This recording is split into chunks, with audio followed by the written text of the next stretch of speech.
Hello and welcome, everyone. And we very much hope that you're all in good health. And thank you for joining us tonight for our session of Aquarius 7.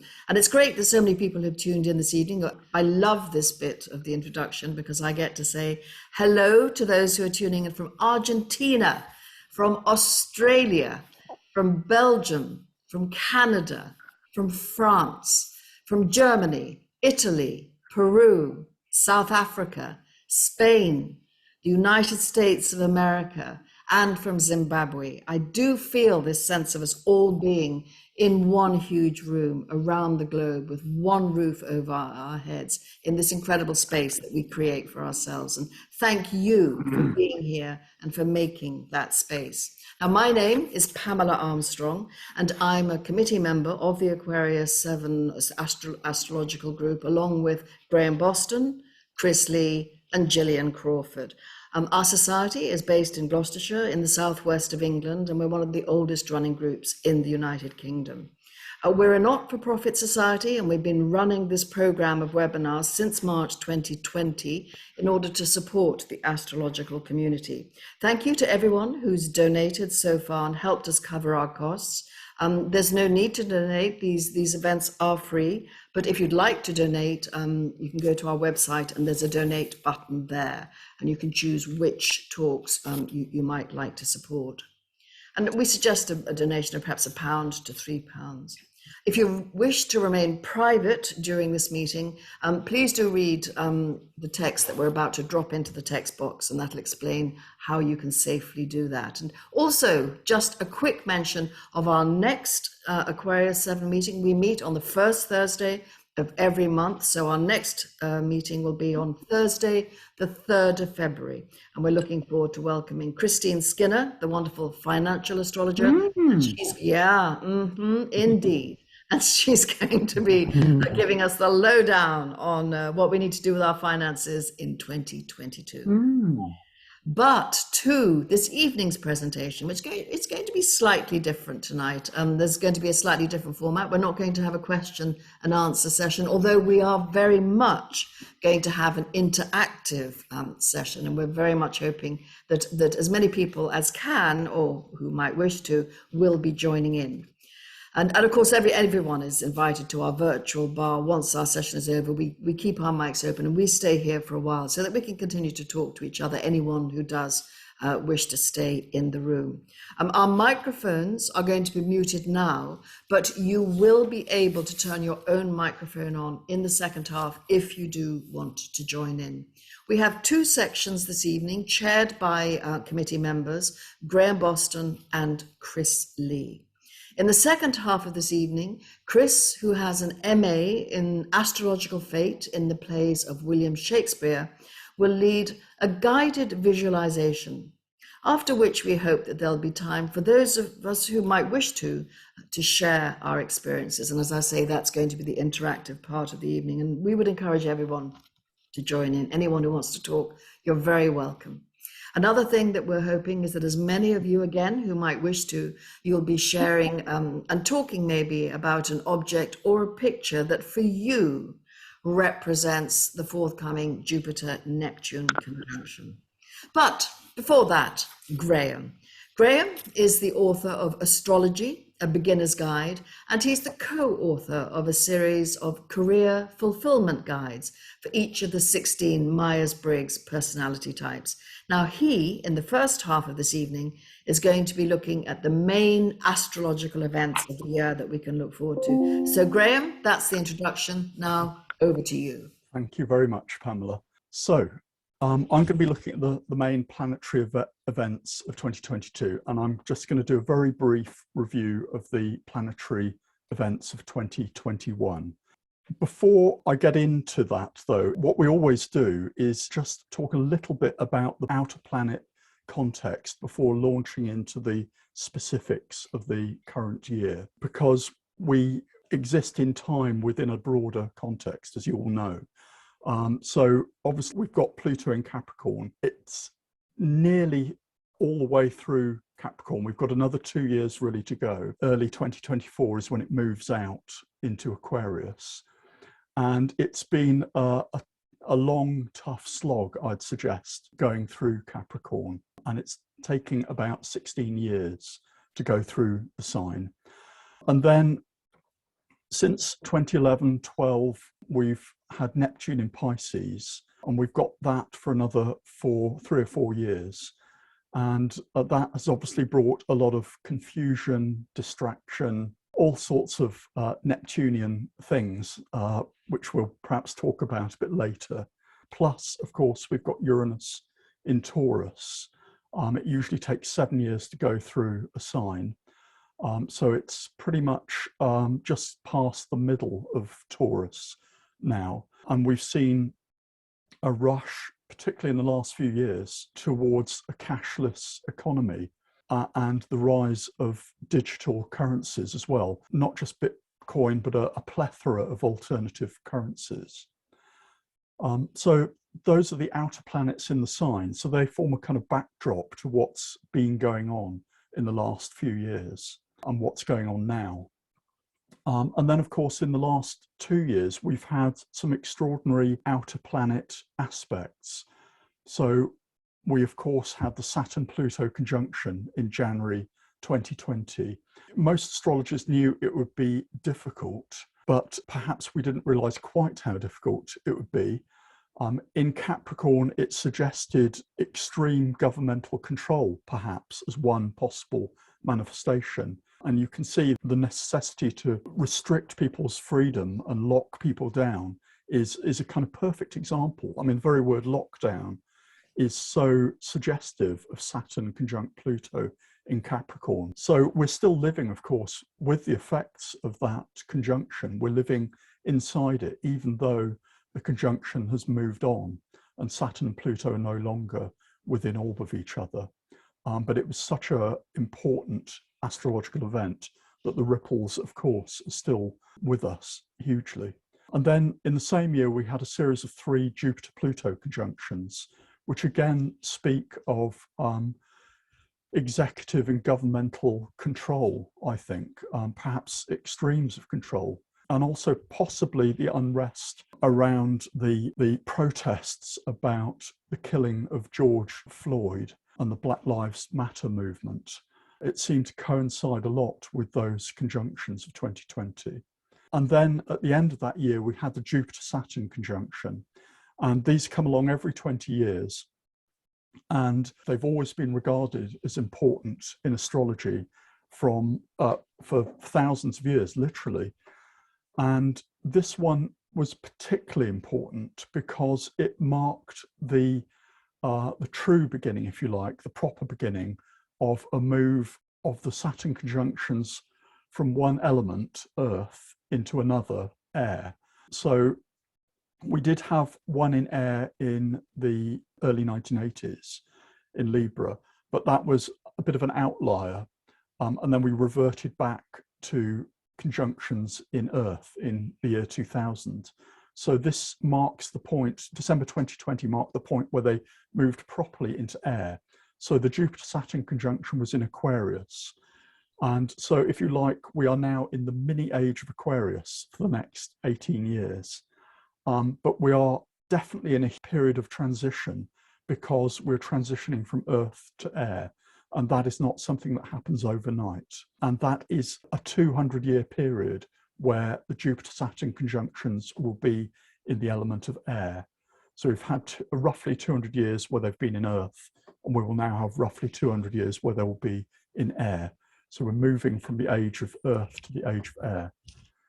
And then last year, we had a series of 3 Saturn-Uranus squares, the last of which was only a few weeks ago on Christmas Eve.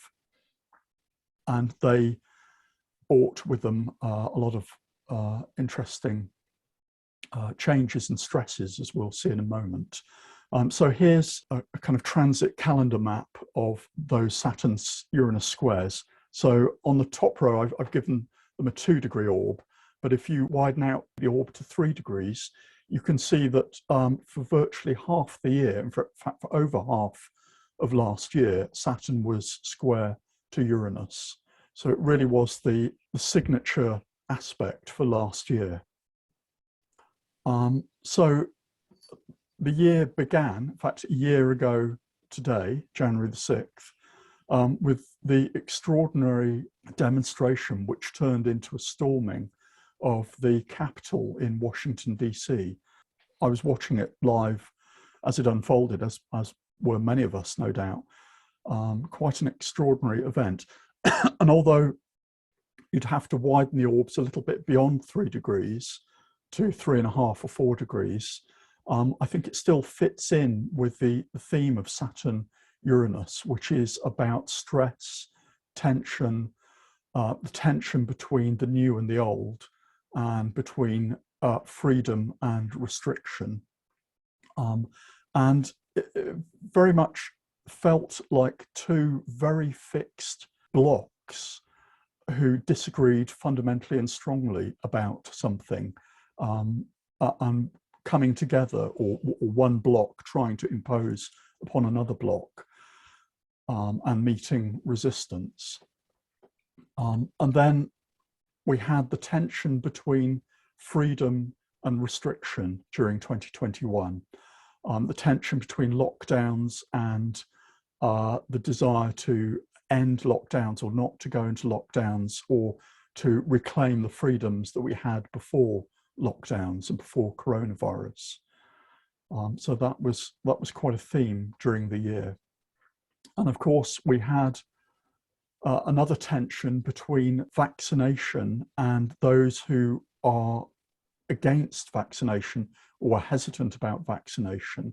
So that's been another source of tension and stress and opposition throughout 2021. And also, Saturn-Uranus square has brought disruption to trade.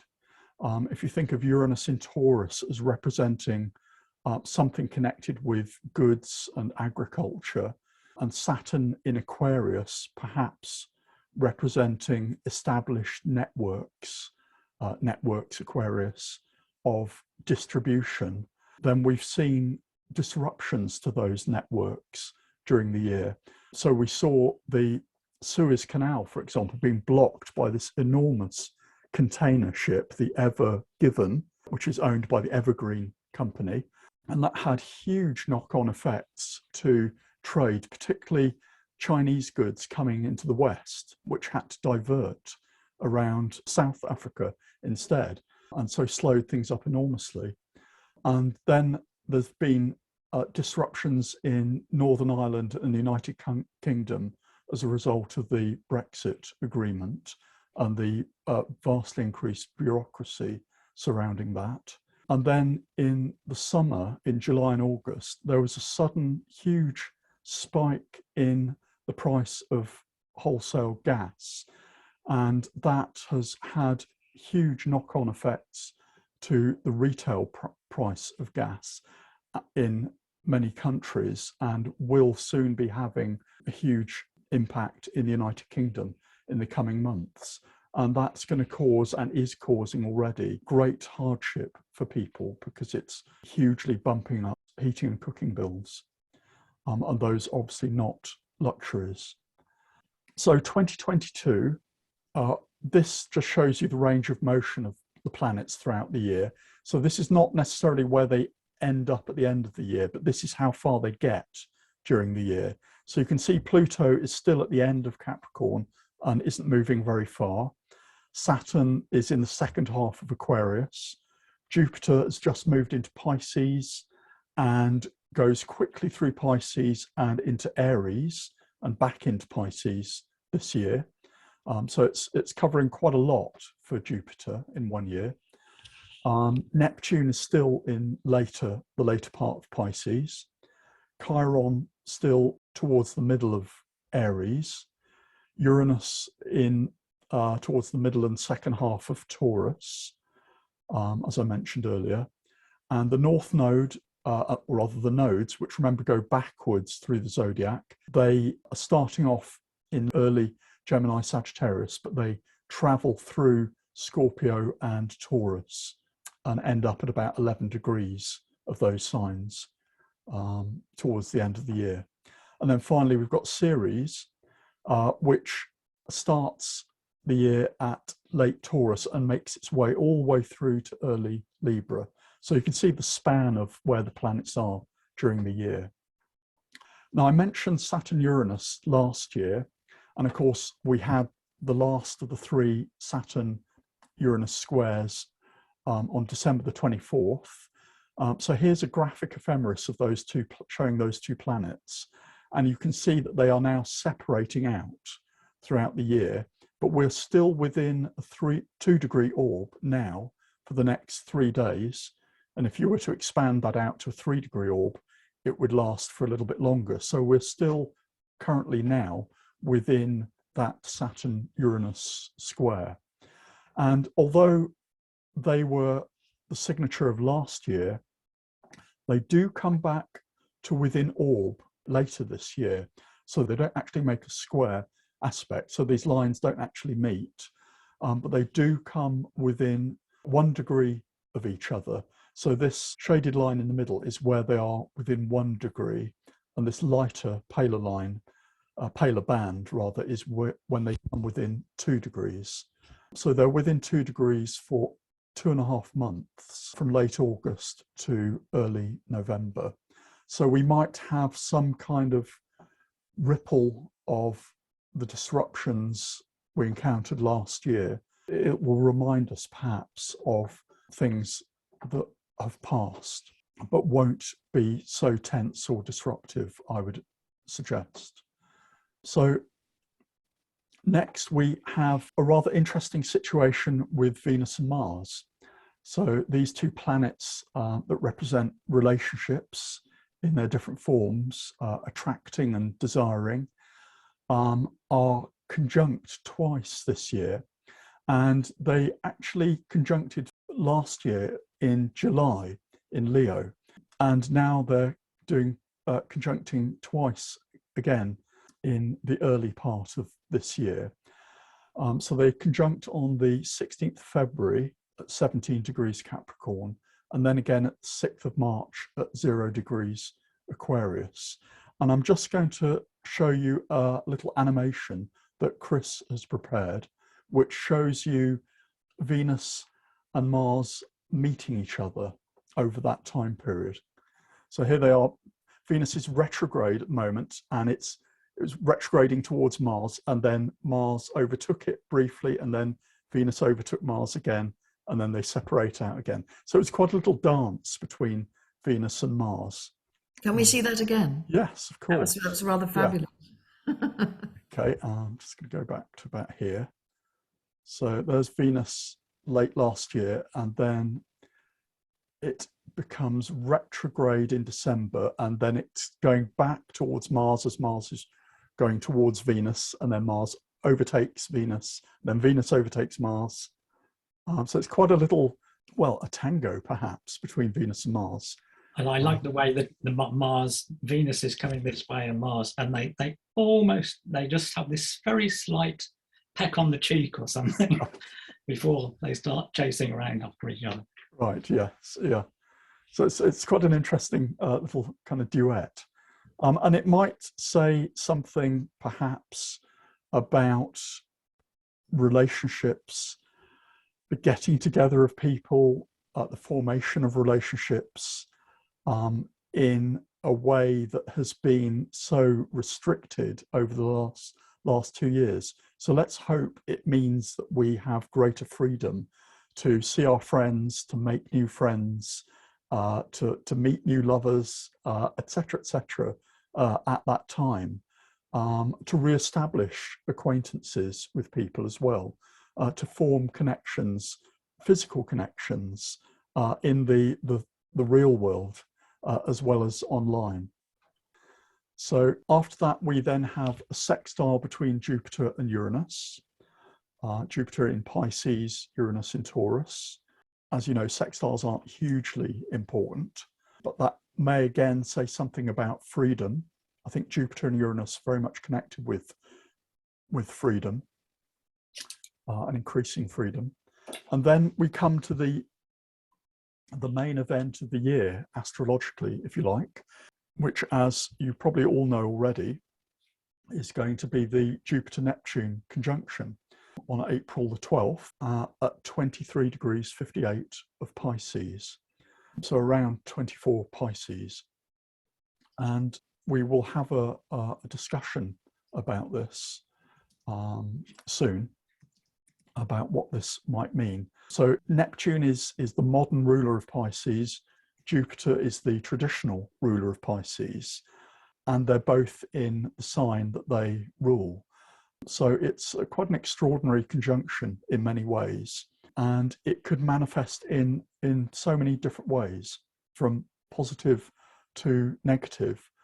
For example, when I think of Pisces, I think of spirituality and compassion and universality.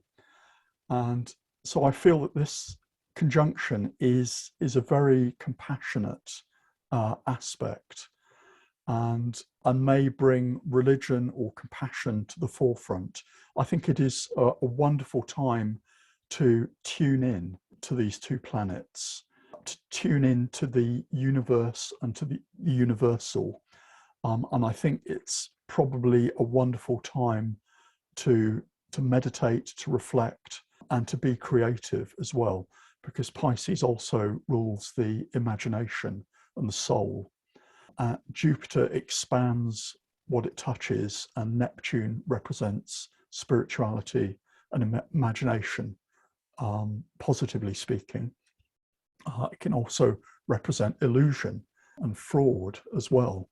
So there are many ways in which this aspect is likely to manifest, and hopefully we'll find out more about those later on. So this just shows you when they are within orb. So this is when they're within 2 degrees of orb, so early April, and this is when they're within 3 degrees of orb, so from late March through to the end of April. And then at the end of April, we've got a partial solar eclipse in Taurus, and then a sextile between Jupiter and Pluto on May the 3rd. And then on May the 11th, Jupiter leaves Pisces and goes into Aries. And then on May the 16th, we've got a partial lunar eclipse, which will be visible in Britain before dawn. So we might be able to see it if we get up early enough. And that is, again, in Taurus, like the solar eclipse preceding this was. And this is Neptune and Pluto. So although they don't make a sextile aspect, and they've been making sextile aspects for many, many years, they've been going in and out of orb of a sextile aspect. They come within 2 degrees this year, between July the 23rd and September the 3rd. So this is an aspect that has been going on, I don't know how many years, but certainly most of or a good chunk of the 20th century, Neptune was sextile Pluto, and it continues to be. And then in October, on the 25th, we have a partial solar eclipse at 2 degrees Scorpio. And then October the 28th, Jupiter retrogrades back into Pisces.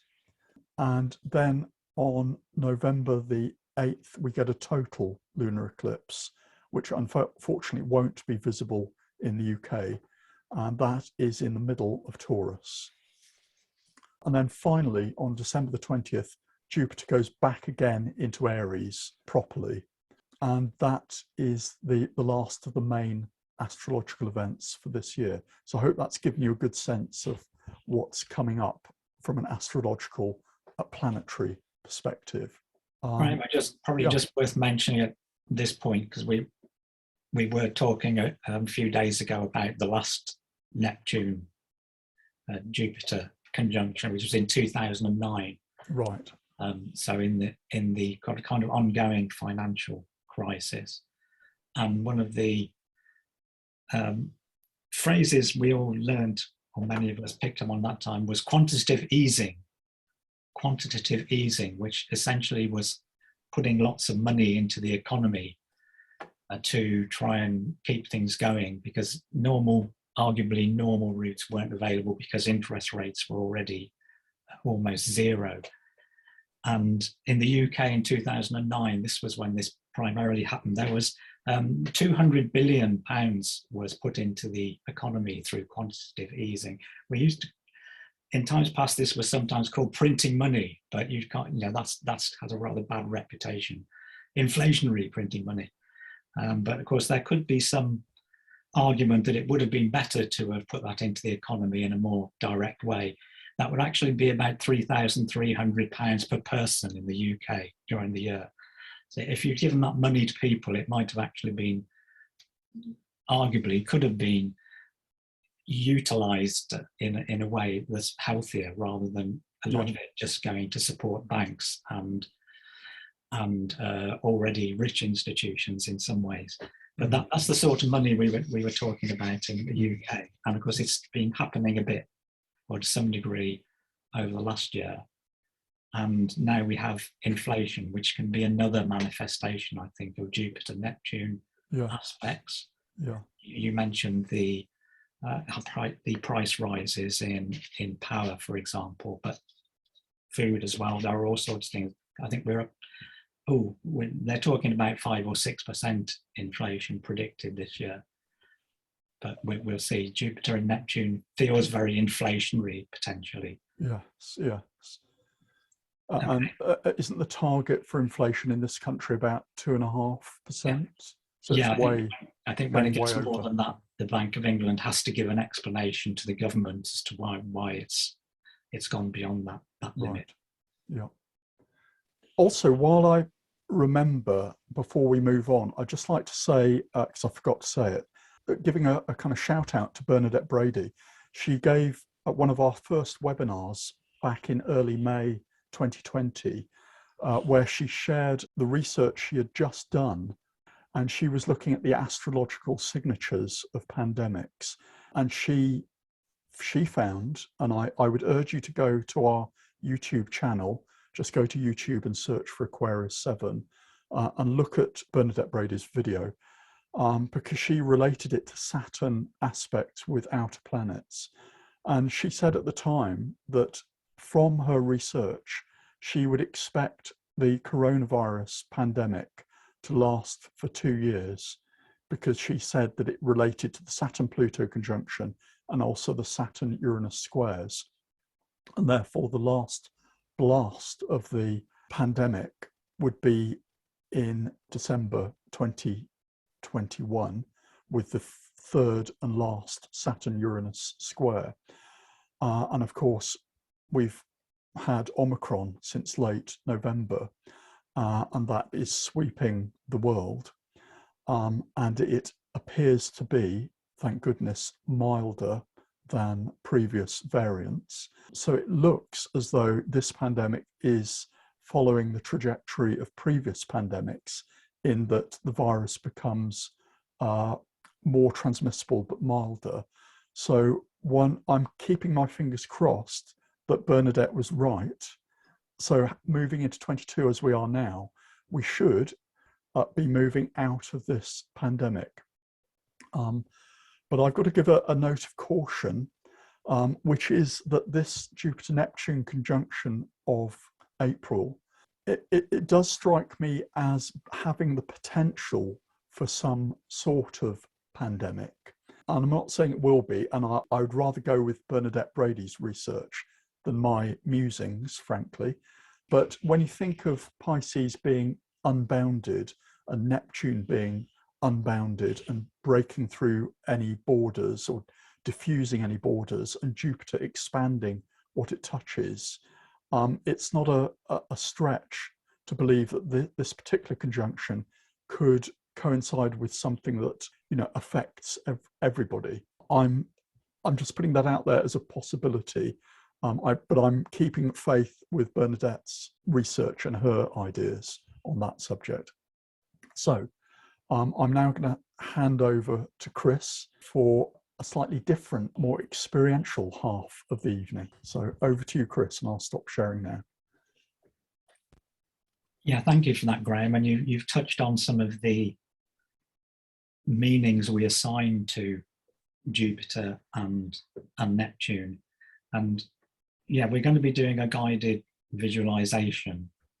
But before that, I'm just going to look at a few images to get us in the feel of Jupiter and Neptune.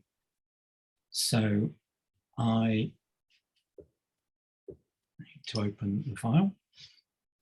So these were images that I took at very randomly from my pile of images, planetary images. So these are some things we might associate with Jupiter, and it's about things which are big. It can be about religion, risk-taking, enjoying your risk-taking, and it's expansive and adventurous, and yeah, tends to expand everything it touches. Here are a few more I pulled out.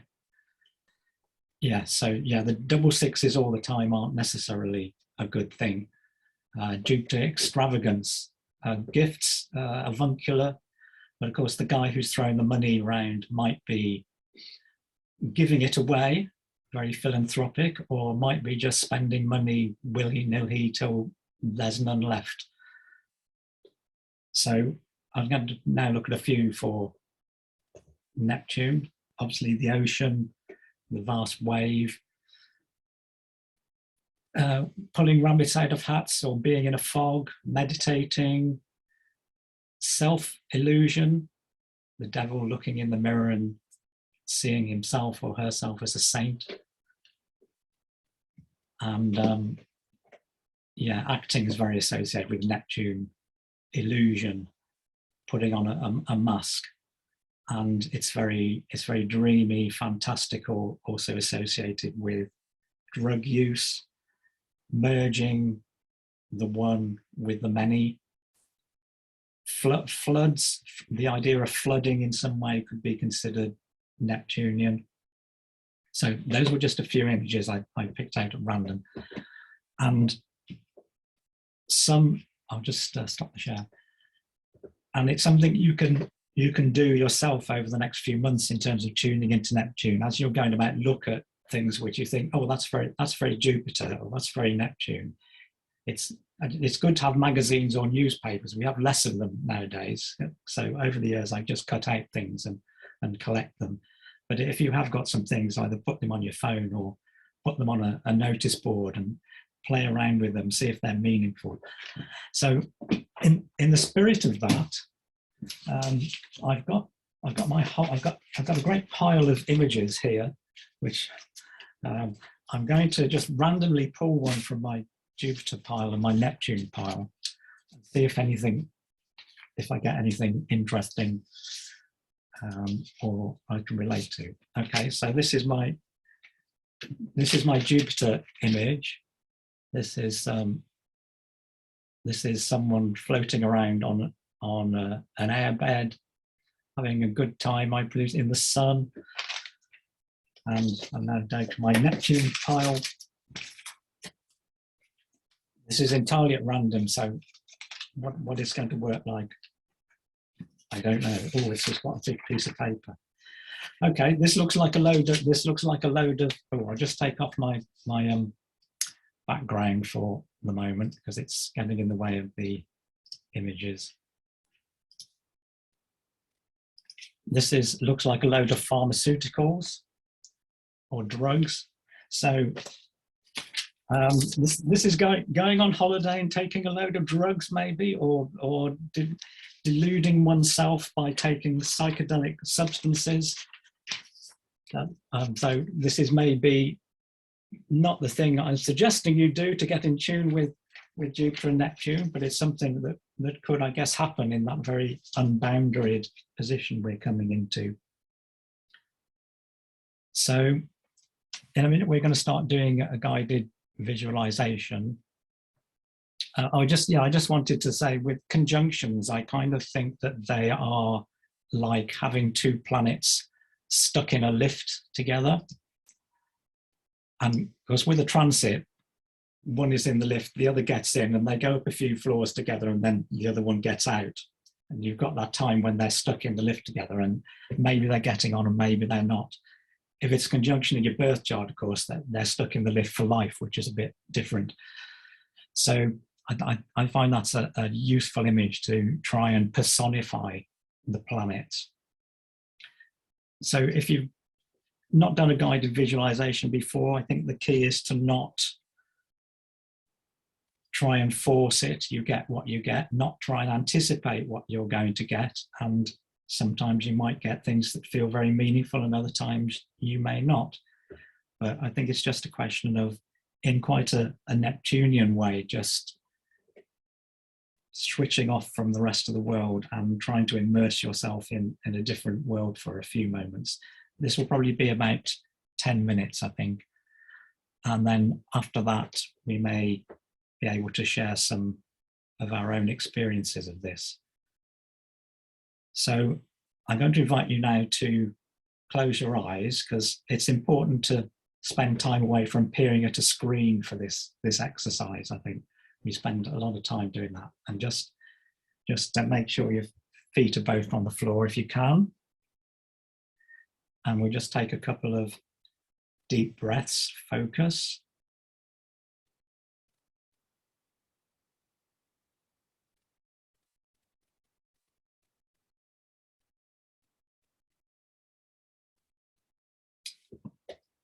And we're now going to visit the magical private beach where Jupiter and Neptune hang out.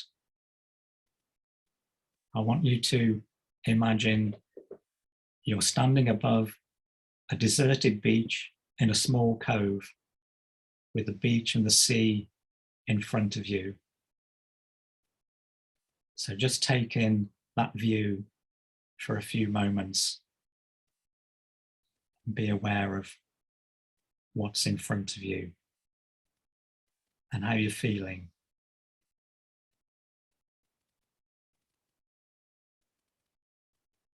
Be aware of the weather,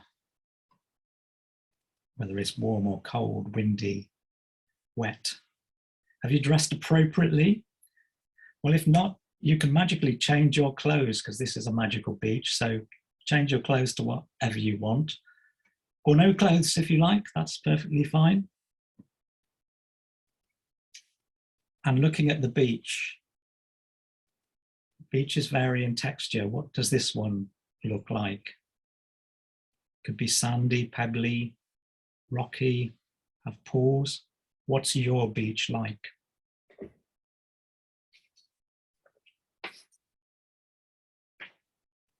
So now start to walk down towards the water's edge. Be aware of your footwear, if you're wearing any, as you walk down towards the sea, feeling the beach beneath your feet. Is it easy walking or not on the Jupiter-Neptune beach?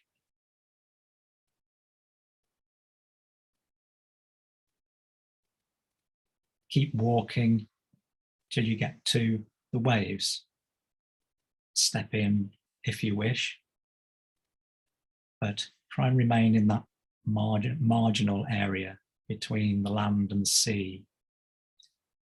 Sea which goes onto the horizon, where the sea and the sky merge.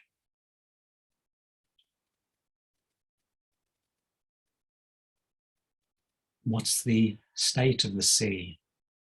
Is it calm or disturbed? What colour? Listen to the sound of the waves on the beach. Maybe your breath is the sound of the waves.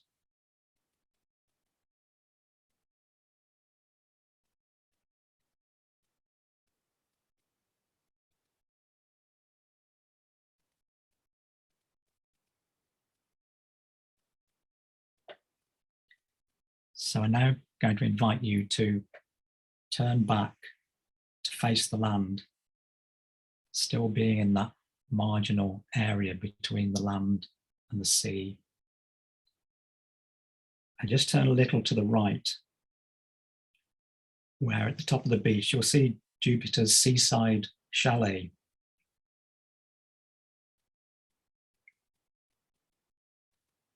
So I'd like you to ask Jupiter to appear on the beach in front of you in whatever form would be supportive and instructive for you. This may be a human form. It may be something obviously Jupiterian, but it could be something else animate, an object, or an image. Whatever that is, just let it appear and observe it.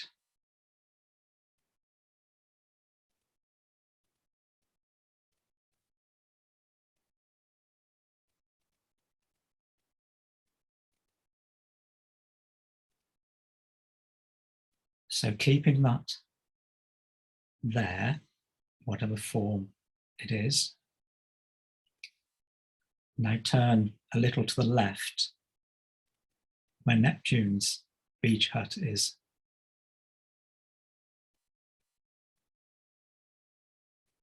And now ask for Neptune to appear on the beach in front of you next to Jupiter's form.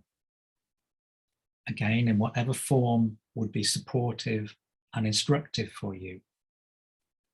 Again, it may be a human form, something obviously Neptunian, could be something else animate or an object or an image. Whatever it is, just let it appear and observe it.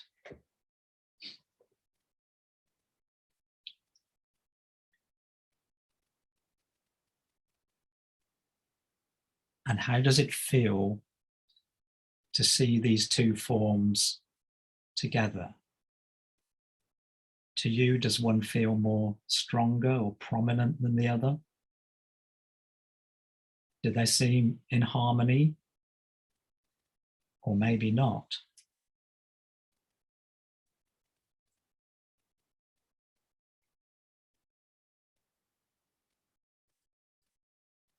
Now, ask those two forms if they will blend into one.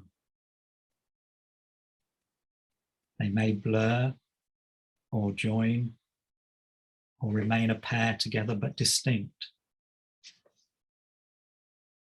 You may even find they have changed into something new, or even possibly they have repelled each other like same pole magnets. Whatever has happened is happening. Spend a few moments observing and experiencing this manifestation of the conjunction of these two wonderful planets.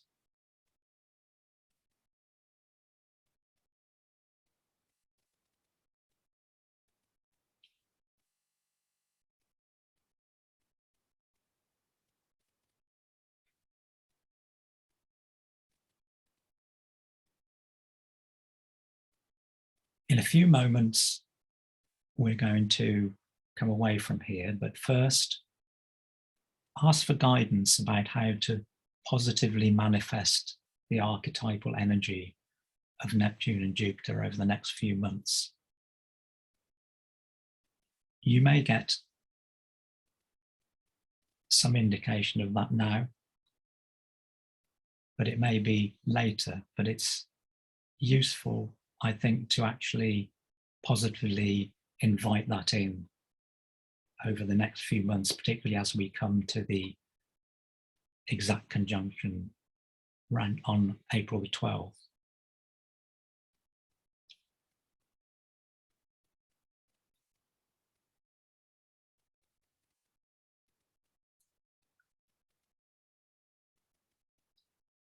So now give thanks to Neptune and to Jupiter and begin walking back up the beach, either round or through the form, if that's still there, perhaps absorbing that within you,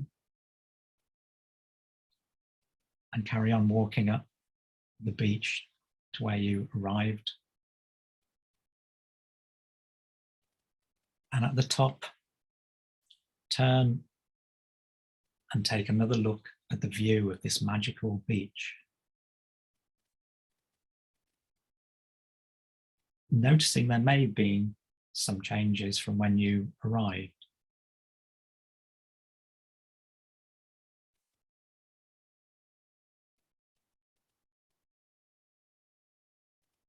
And when you're ready, open your eyes and come back to join us.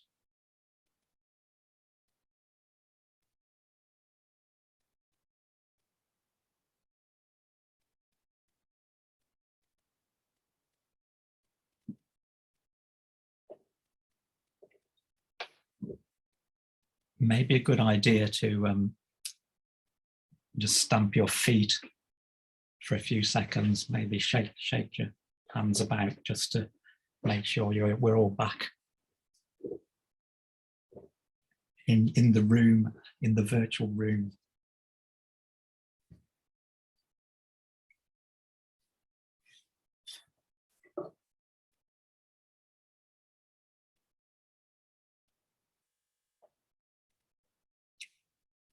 So we're going to, I think, stop recording now for a while.